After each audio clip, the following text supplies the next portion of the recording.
Hello there, and welcome to episode 12 of the Dudes Being Guys Sports Podcast. Just guys being dudes. My name is Marco Yerkovich, and joining me, as always, is Easton Nelson. What's up, guys?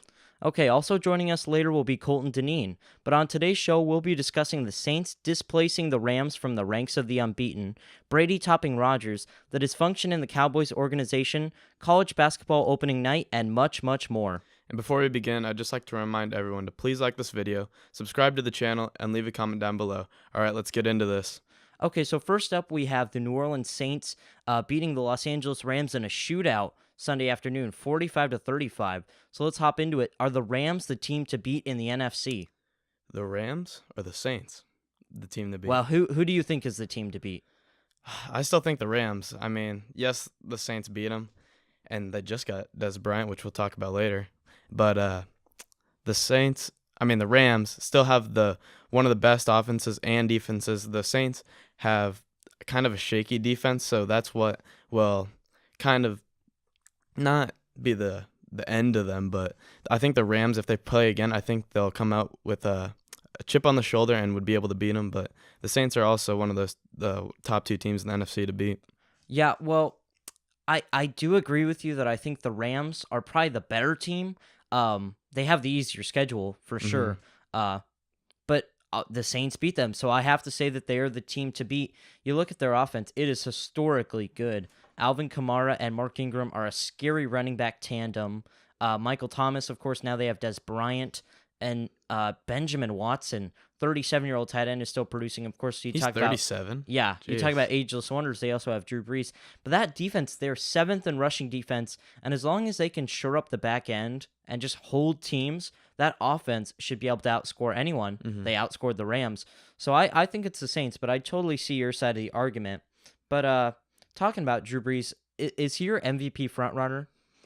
At the moment, I think I still have Patrick Mahomes just because how historic his numbers are. But, I mean, Drew Brees is right up there with him. He could easily take him over any of these weeks. Who knows how long the Chiefs will really hold up.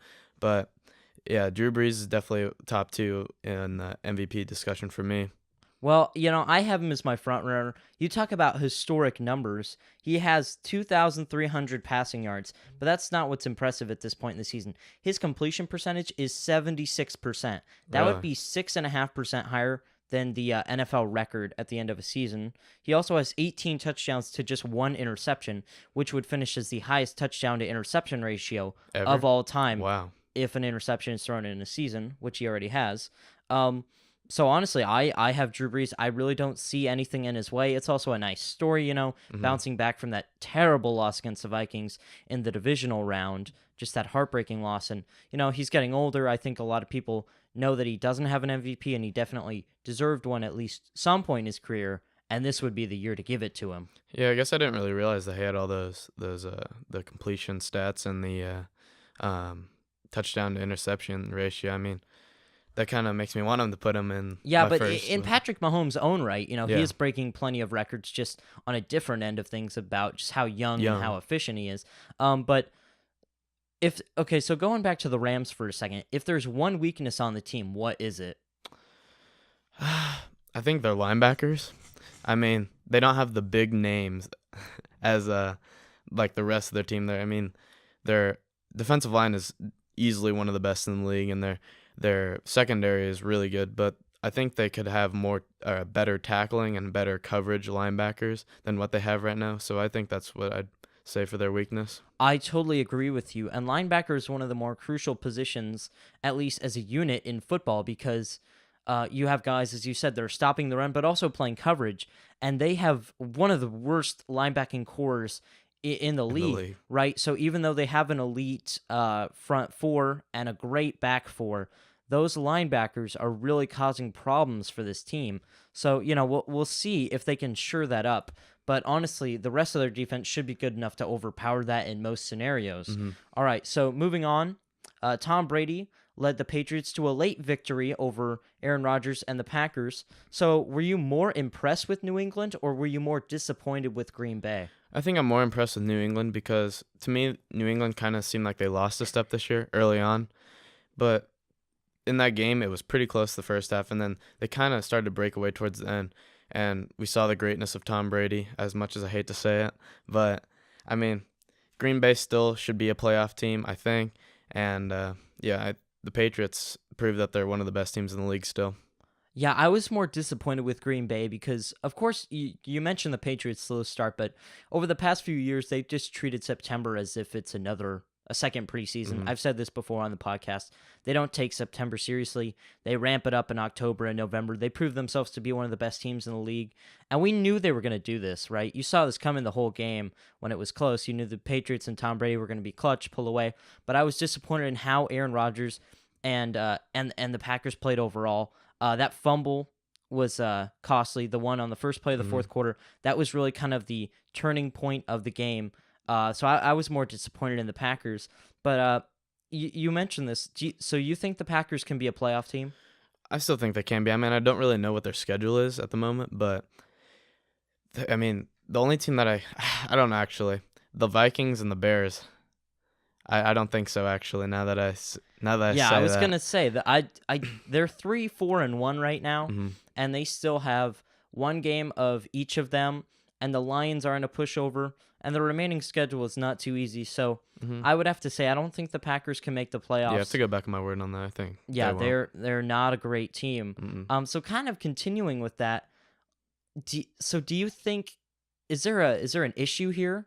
A cultural issue with the Packers? Is Aaron Rodgers unhappy? Because he looks just every time I look at him on the sideline, Looks depressed. he looks really angry, frustrated. He just looks pissed off at his team, at his coaches. He's standing over alone on the sideline. He's not at all involved.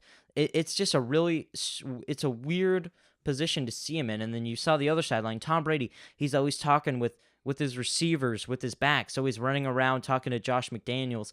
And Brady just seems so much more active and engaged on the sideline. It's kind of an interesting, kind of a nitpicky thing to point out. But Aaron Rodgers does not look at all invested in Green Bay right now. And I think, I've talked about this before, I think on the last episode, I think Mike McCarthy is gone in Green Bay after this season, but I don't know. Do you think both these guys will be playing in their next matchup in 2022? Assuming they're both on the same teams, the matchup would be in 2022. I mean, you can't really tell because you don't know what the future holds with their injuries or what their plans are, but I'd say no because I think Brady will retire in the next 2 seasons. So I don't think they will, but Rodgers might still be playing, but he will be on the lower tier of his career, so I don't think so. Yeah, I don't think they will either, but for the opposite that you will. I think Tom Brady will still be playing in 2022. I think here's what's going to happen. In the next 4 years before 2022, Aaron Rodgers will either have retired or be on a different team.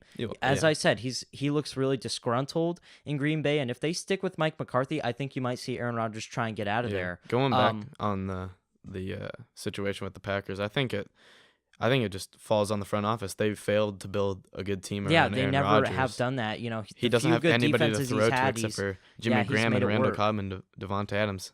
But it just falls on the front office. Well, you know, and the other thing with him not getting a good team, we've been talking about this. He's had some decent offensive linemen, but he's become very injury prone. You saw him even on Sunday night. He was grabbing his elbow. He's had clavicle, shoulder, knee problems. He's fallen apart, honestly. Because he's running around, trying to be mobile, extend the play, make the play. Tom Brady sits in the pocket, gets rid of it quickly. Aaron Rodgers' game is predicated on making the long throw down the field. Big plays. Tom Brady's three-step drop, hit Edelman or Hogan on a comeback or a slant, and they play very different games. Aaron Rodgers, he's inviting injury in the way he plays. He's also pretty mobile for how old he is, and when I think of mobile quarterbacks, I don't think of Aaron Rodgers, but he's still pretty mobile. Yeah, so a lot to unpack there and think about with the Aaron Rodgers and the Patriots game. This is very interesting. Speaking of unpacking drama, next up we have the Cowboys lost to the Titans 28-14 on Monday Night Football. Could have just been any regular game, but this seemed to have been a turning point. Jerry Jones went on the radio in Dallas. Said the next day he's going to extend both Cooper and Dak. But the Cowboys are in a rut, and they could potentially go 0-4 over the next month. So who is to blame for the Cowboys' troubles? I think we both agree with this because we talked about it the other day, but Dak Prescott, why would you sign him back after this year? Like he had one good rookie season with them when they made the playoffs, and they looked like they were going to be the next team to beat in the NFL.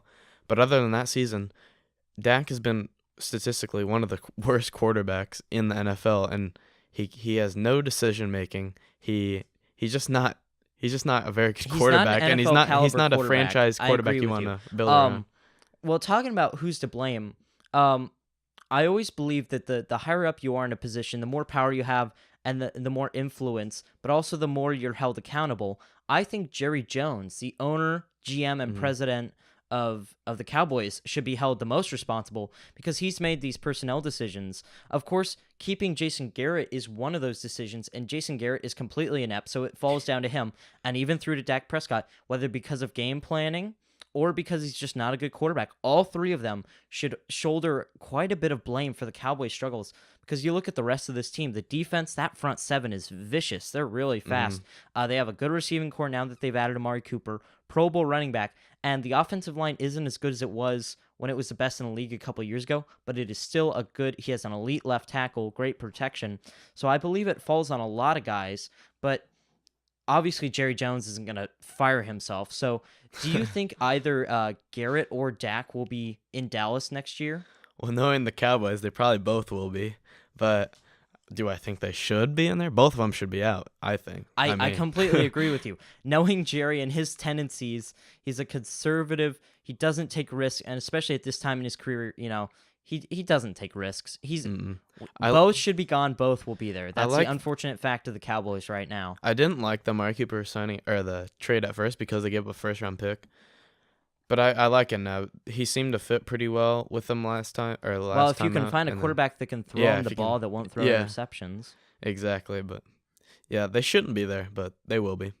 So they're not going to replace them. But theoretically, if we become Jerry Jones and have a single brain cell and get rid of both Garrett and Dak Prescott, who would you replace him with?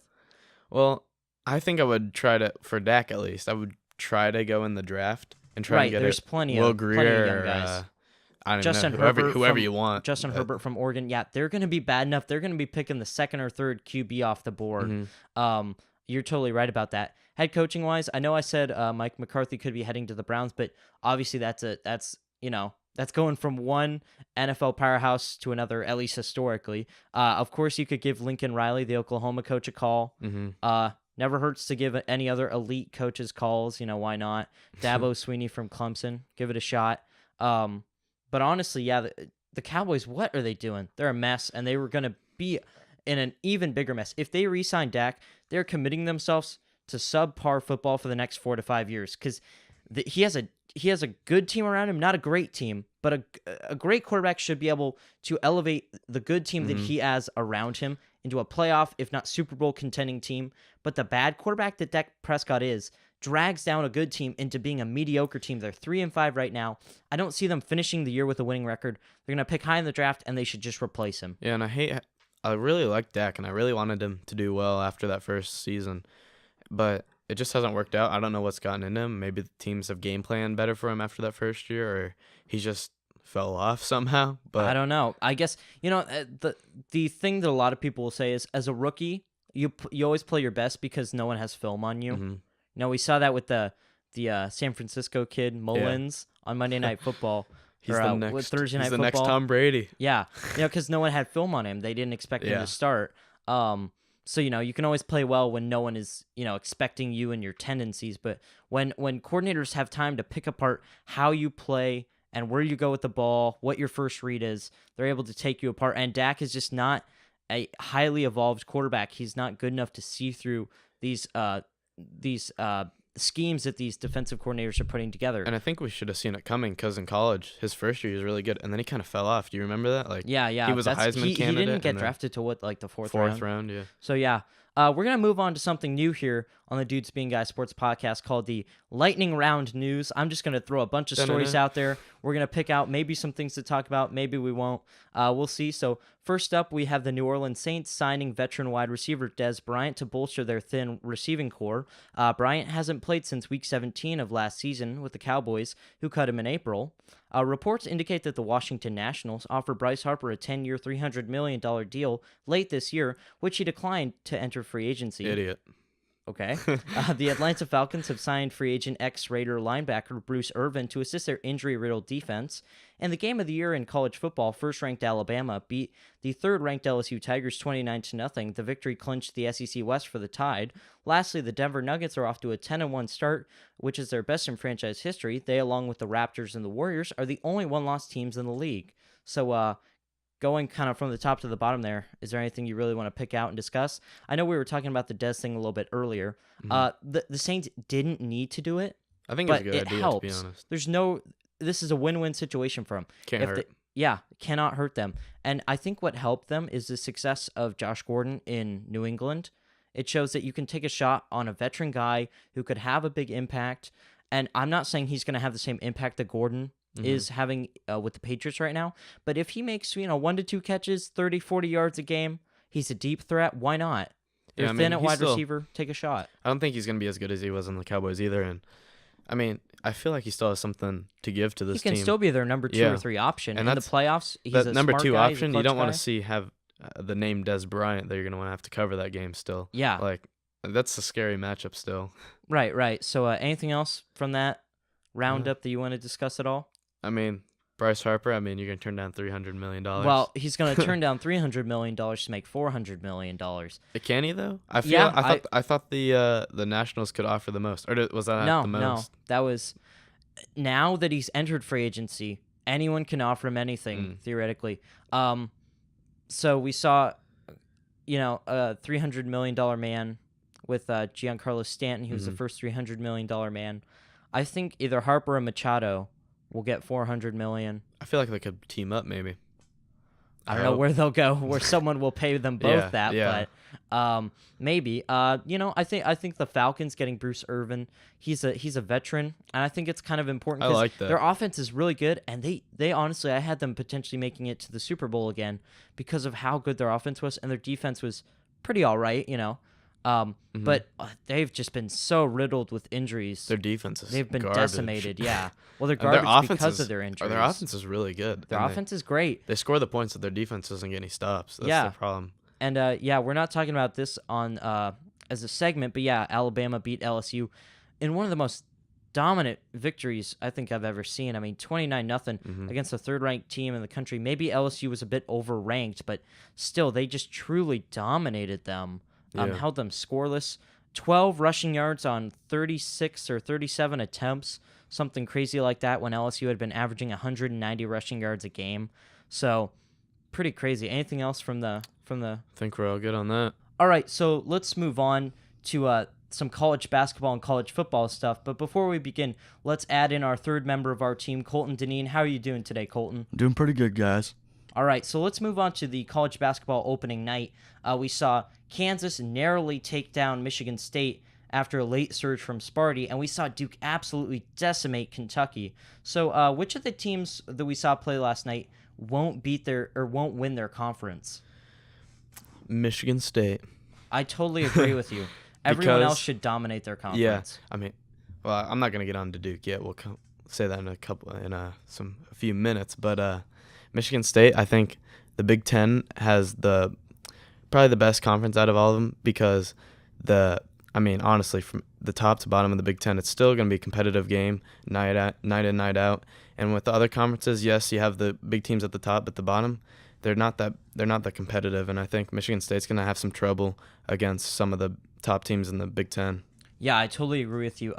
Kansas, Duke, Kentucky should pretty easily win their conferences, both in regular season and probably in tournament play.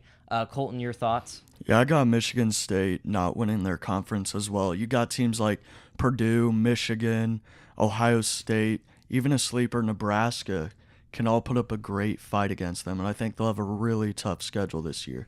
Okay, so we saw the Kansas game. It kind of ended how we thought, although Michigan State kind of had a late surge, but Duke just absolutely destroyed Kentucky. Just your overall thoughts. How good can Duke be this season? Well, first off, I want to know why Duke isn't ranked number 1. Oh, yeah. Like, why were they ranked number 4? Yeah, they had the 1, so 2, and 3 best recruits in the country. Yeah, and they just got the big names. I don't get why Kansas was number 1. But I think Duke has a real chance to win it all. I mean, I think they have a real chance to go undefeated and win and it yeah, all. win for it all. sure. Oh yeah, it's insane. Zion Williamson was as hyped up. He showed what he could bring. Same with R.J. Barrett, and nobody's talking about Cameron Reddish, but he scored 22 points still. Yeah. I A mean, very quiet Yeah. 22 points. I mean, what are you gonna do to stop him? Nothing. That's Injure the answer. him? I'll tell you this. There are years in the NBA where there is a number one pick. Every year there's a number one pick in the draft. But there's years where the number one pick isn't really a number one pick, Yeah. right? Oh, yeah. You know, obviously Andrew Wiggins, we've had this conversation before. I don't think don't- he's a number one pick. You think We don't he is. agree. And I don't think he's a number one pick. I don't Anthony think he's a Bennett. bust. Anthony Bennett, but this is a year, getting back to the point, we're gonna have two guys that are number one pick caliber, and it's just one of them won't be because you can't have two. That's just how deep this team will be. I think you're gonna have 4, maybe 5 guys go in the first round of the NBA draft. Yeah.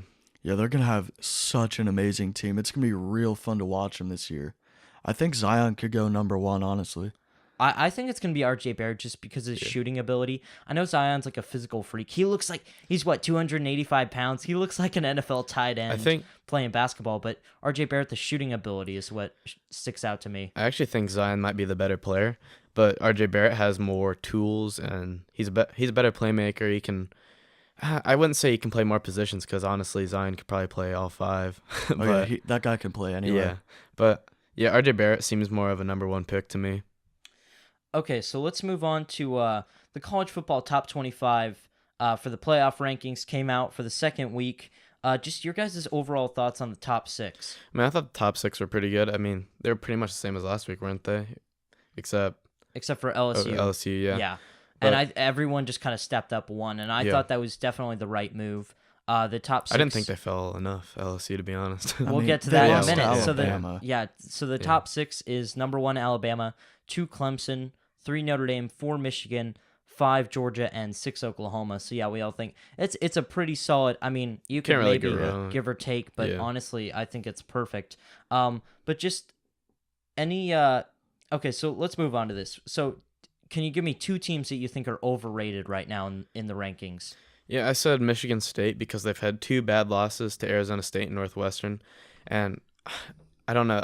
They have 3 losses. They don't feel like a ranked team for me. I don't know what it is. They just when you go in to play Michigan State, it's just not like scary. I don't know how to. They have how to that kind of explain it. underdog quality. Yeah. Yeah. Yeah, and then next up I have Auburn, and just like Michigan State, they had 2 bad losses to Mississippi State and Tennessee, and they just don't have that same Auburn vibe that they always give off every season with that dominance and great team. Yeah, so the teams that I have that are overrated, one is the same from last week, but the new one is LSU at 7. I understand they lost to Alabama, but they did get truly dominated. I think they deserve to fall just a little bit more. I think there's one-loss teams, Washington State, particularly, that should be ahead of LSU. Mm-hmm. I'm not really sure why they're West Virginia, It's because especially. they're SEC. Well, not necessarily, maybe because of resume, but I think a one-loss team should probably, if they're all, Power 5, I think the one-loss team should be ahead of the 2. Yeah, my 2 overrated teams, I got to have Syracuse at 13. Yeah. They're just, yeah, they have a good record, but they're not that good of a team. Back to what we said last week, it's because they're in the ACC and the tournament, or whatever they're called, I forget, but they're just hyping them up too much. And my other team, it's UCF. I love this team, but they're a group of 5 team with the 127th ranked schedule. They're not going to play too many really good teams. They should be like a 18th, 19th ranked. And that's what they were last year in the first rankings. They were 18th and slowly moved up to finishing at 12th. So the committee, despite them having a worse schedule and arguably worse performance overall against their opponents, I think they're just giving them respect because they've been undefeated for 2 straight years. I kind of agree with that one, but the other one I had was North Carolina State at 14. I think, as we talked about last week, the ACC is extremely bloated by the committee. Fraudulently overranked, I think is what I called them last week. They're just Something not like good that. enough to be where they are. It's kind of ridiculous. Even Boston College at 17. Who have they beaten? And their losses are to like Purdue, and it's just bad. Boston College does not deserve to be ranked. So who are some teams, Easton, do you think that are a bit underrated in these rankings? Well, first off, I had West Virginia. I feel like they definitely aren't getting enough respect for how they've been playing so far. They've had great wins over some pretty good teams, and I feel like they should just be moved up maybe a couple spots, not like drastically, but I think they should be like 7 or 8, somewhere in there. And then second off, you guys don't like UCF, but I'm going based off of last year. I know they You don't can't have do that. It's one okay, college hold on, football hold on. season. Yes, but they didn't. They lost. Why can't I think of his name? Shaquem Griffin. But they still have Mackenzie Milton. They still have a ton of players from last year, and they beat Auburn in the bowl Last game. year. last year with That happened Scott last year. Frost as their coach. Yes, but they still have a bunch of those players from last year. Okay, but And what have they done this year? Nothing yet. They have But in the bowl game, they lost. They barely beat Memphis. They didn't dominate FAU or Temple. They haven't been very convincing, and they're actually their schedule in total, as Colton said, 127th. Yeah. Come on. They shouldn't even be 12th. I mean, I didn't put yeah. them as one of my overrated teams because I think maybe 14, 15, it's not too bad, and it's because they're undefeated, and it's because of the story.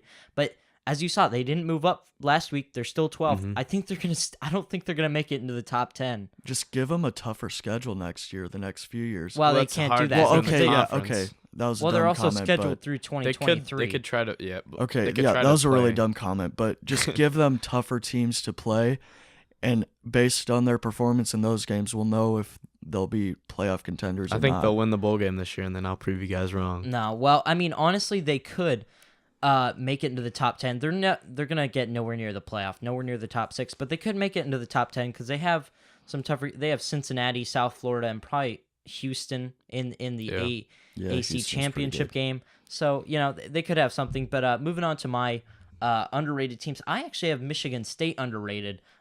They've played really well all season. Northwestern and Arizona State are both tied for first in their divisions, albeit in kind of weaker divisions in the Pac-12 South and the Big Ten West. They still have played really great games. They beat Penn State, who Yeah. we thought could all be contenders this year, and overall they've played really tough games. My other team, who I have as underrated, who's only lost on the season, is to Michigan State by 4 points. I think it was Utah State, who outside of Michigan State, if they win that game, they're ranked not like UCF because UCF is more the story, Yeah. but a one-loss Utah State team along with a one-loss Fresno State team who actually is ranked didn't move up this week. They're still at 23. Utah State needs a lot more respect. They're a great team. They're gonna play those teams in the Mountain West, those higher tier teams like Boise State and Fresno State. Hopefully, at least get themselves ranked and get some respect. Yeah, my two teams, I got West Virginia. They're underrated. They need to be moved up. I'd say switch them with LSU. They're such a good team with Will Greer and only having one loss. I think if they went out and possibly win their conference championship, they could make the playoff. Slim chance, but they could. And my second team is Fresno State. And like you said, they're a group of 5 team, but unlike UCF with the story, they just don't get talked about enough. They should be ranked around the 19-20 range, just like UCF. They're a very solid team, but they don't get enough recognition for what they're doing. It's because that story doesn't exist. Okay, so kind of our last thing here. Does the Big 12 control their destiny? I know you talked about West Virginia. If they went out, they're in. I don't think the Big 12 controls their destiny because you look at the playoff spots right now. So Alabama's in. I guess if Georgia beats them, then Georgia's in. Whatever. So you have an SEC spot, right? Mm-hmm. You have a spot for Michigan. You have a spot for Notre Dame. You have a spot for Clemson. If those teams went out, they don't There's no control their chance. destiny. Yeah. So by I'd like to definition, see West they Virginia don't. Yeah. because I'd I love really to like see that team. Oklahoma or West Virginia, Yeah. and if Notre Dame loses, then that opens the door That'll to shake it up a lot. conversation. Who does Yeah. Notre Dame? Notre Dame doesn't play anybody that hard, do they? I'll look it up. Syracuse. They play Syracuse at Yankee Stadium and at USC. The other game is Florida State. That's not too bad, but Yeah. I think Notre Dame comes away with a loss. Honestly, Really? Syracuse is. I mean, I know we bash on them being at 13. They're not 13, but they're something enough to They're challenge. something. I mean, Northwestern only lost to Notre Dame by 10 points. Yeah. They only beat Pitt by, 5 points? And they've struggled all season, even back when they had Brian Wimbush. So honestly, I see Syracuse and USC giving them some trouble, but we'll see. I think Oklahoma and West Virginia getting in, one of those teams.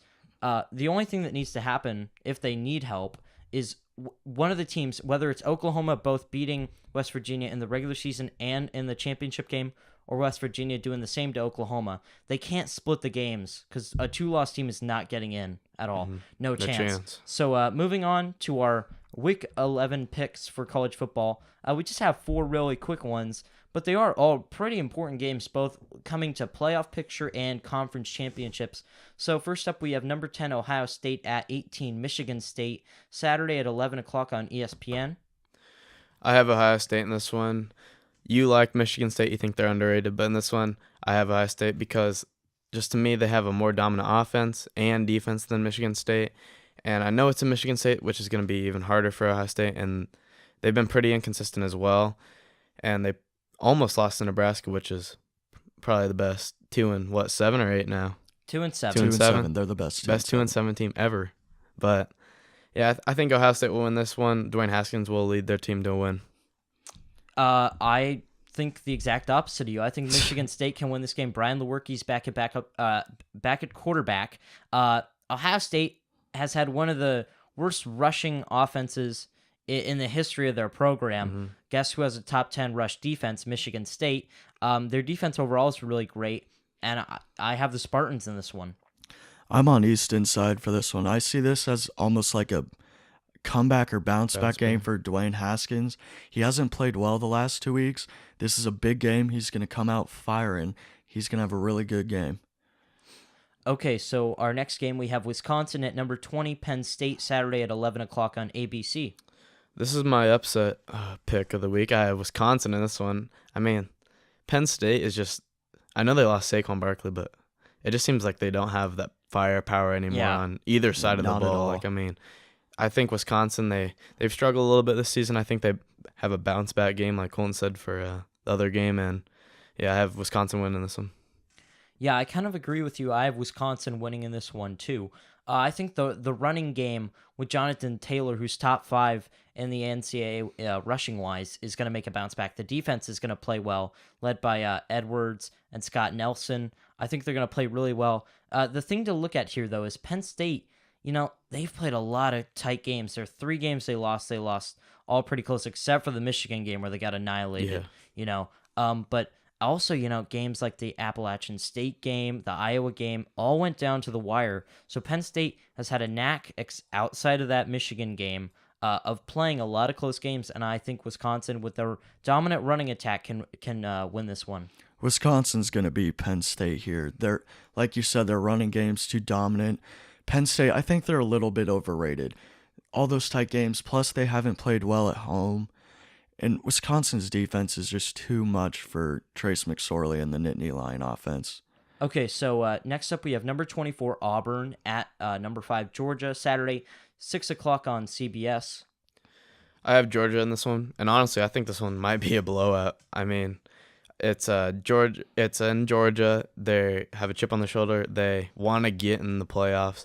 They're gonna do anything to not lose again. They're gonna come out firing all cylinders, and they're going to win this game. Yeah, I totally agree with you. Also, as you kind of alluded to, Georgia controls their own destiny. They beat Auburn, and then later they beat Alabama in the SEC championship game. They're obviously in, of course. They would take Alabama's spot. Yeah. The only conversation would be, does that one-loss Alabama get in over will. anyone else? Oh, yeah. Probably. They will. But, sure. I have Georgia in this one pretty easily. I got Georgia, too, at this. Auburn's not that good of a team. It's going to be a big blowout, especially having it be a home game for the Bulldogs. Okay, so our last game, we have number 2 Clemson at 17 Boston College, Saturday, 7 o'clock on ABC. Game day, you'll be there. Anyone want to pick the upset? I don't. No, Mr. Lawrence is going to come out and dominate Boston College. Yeah, it's going to be a blowout. Defense is going to eat Boston College alive. A.J. Dillon, that rushing offense has been one of the best in the country, top 15 in rushing offense. But, yeah, they have not met a defense like Clemson's. Oh, not at all. Like you said, Boston College, one of the overrated ACC teams, and they're gonna see what's coming for them with Clemson. Yeah, Clemson smells blood in the water here. They finally get to face a team that is ranked, so this is going to help their resume, but they want to prove it. Now watch Boston College win yeah. now that we just trashed them. You think they'll put up 77? No way. They've beaten Clemson has beaten their last 4 opponents by 51 points since they've had Trevor Lawrence in full-time starting quarterback since that Syracuse game when he was injured. So, Clemson has looked really dominant, and I've got them as well. All right, so that's it for episode 12 of the Dudes Being Guys Sports Podcast. Alongside Easton Nelson and Colton Deneen, my name is Marco Yerkovich, and I will see you guys next time. Peace out. Adios.